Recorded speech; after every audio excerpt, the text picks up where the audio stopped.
Hello everyone, তোমাদের 7 college বা Dhaka central ইউনিভার্সিটির কিছু গুরুত্বপূর্ণ এডমিশন আপডেট নিয়ে হাজির হলাম।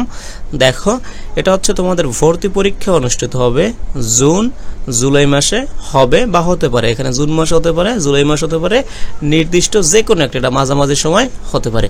আচ্ছা, তারপর হচ্ছে সেকেন্ড টাইম রাখার সম্ভাবনা অনেকটা নিশ্চিত, সেকেন্ড টাইম থাকবে বলতে পারো। তারপর হচ্ছে বিবেক পরিবর্তন ইউনিট রাখার সম্ভাবনা রয়েছে। আমরা দেখে আসছি এখানে বিগত বছরগুলোতে এখানে ঢাকার যে 7 কলেজ ছিল আর কি, সেখানে কি 3টে ইউনিট ছিল। মানে যারা বিজ্ঞান থেকে পড়াশোনা করছে তারা শুধু বিজ্ঞান, তারা শুধু এই ইউনিটে পরীক্ষা দিতে পারবে। যারা এখানে মানবিক থেকে তারা বি, এখানে তারপরে এখানে যারা কমার্স থেকে তারা সি ইউনিট। নির্দিষ্ট 3টে ইউনিট ছিল 3টে গ্রুপের জন্য। যারা বিবেক পরিবর্তন করতে চাইতো তারা কিন্তু এখানে পরীক্ষা দিতে পারতো না। তো সেই বিষয়টা থাকবে না, আশা করি সবাই এখানে বিবেক পরিবর্তন করতে পারবে। যারা সায়েন্স থেকে আসো চাইলে কিন্তু তুমি মানবিকের ইউনিটে পরীক্ষা দিতে পারবে। অনেক প্রায় 10,000-এর মতো আসন আছে মানবিকের আর কি, কোটা সহ। নেগেটিভ মার্কিং থাকার সম্ভাবনা রয়েছে। আচ্ছা, এখন কিন্তু আর ঢাবির আন্ডারে থাকবে না আর কি, ঢাকা বিশ্ববিদ্যালয়ের নিয়ন্ত্রণে থাকবে না। সে কারণে একটি পাবলিক বিশ্ববিদ্যালয়, বাংলাদেশের সকল পাবলিক বিশ্ববিদ্যালয়ে নেগেটিভ মার্ক আছে। তো তোমাদের কিন্তু এখানে কি নেগেটিভ মার্কিংটা থাকবে আর কি। কারণ আগে যখন 7 কলেজ ছিল ঢাকার আন্ডারে ছিল, তখন কিন্তু এই নেগেটিভ নাম্বারটা ছিল না।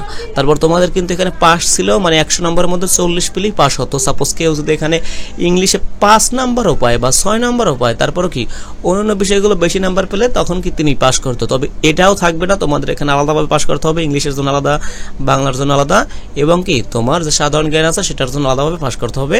এই বিষয়গুলো ইনক্লুড হবে, কারণ এটা এখন বিশ্ববিদ্যালয়ে রূপান্তরিত হবে। তো বিশ্ববিদ্যালয়ের যেরকম ভর্তি কার্যক্রম হয় এটাও তার ব্যতিক্রম হবে না। আচ্ছা, ঠিক আছে, নেগেটিভ মার্কিংটা থাকবে এবং তোমাদের কি আলাদা পাস থাকবে আর কি। ঠিক আছে, আবেদন শুরু হবে মে মাসে, মানে এই মাসে এখন তো অলরেডি 15 তারিখ পর্যন্ত চলে যাচ্ছে। তোমাদের আবেদনটা খুব শীঘ্রই, মানে এই মাসের শেষের দিকে থেকে প্রকাশ হবে। এবং এটা দেরি হচ্ছে কেন?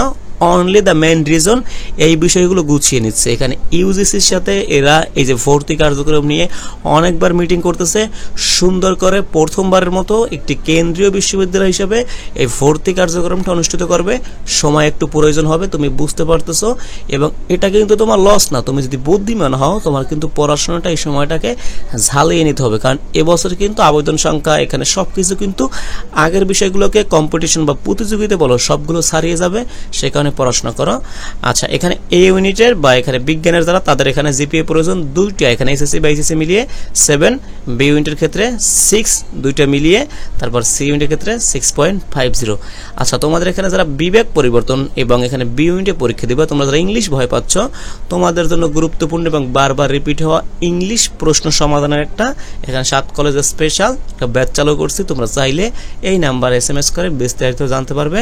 এখানে সবগুলো প্রশ্ন ব্যাংকের আলোকে এবং বিশেষ যে ইংরেজি টপিক যেখান থেকে প্রশ্ন বেশি আসে সেগুলো সলভ হবে। এবং আমার অলরেডি 7 কলেজ ইংলিশ কিছু ভিডিও আছে ইউটিউবে, সেগুলো দেখতে পারো। এটাই আর কি। ঠিক আছে, থ্যাংক ইউ অল।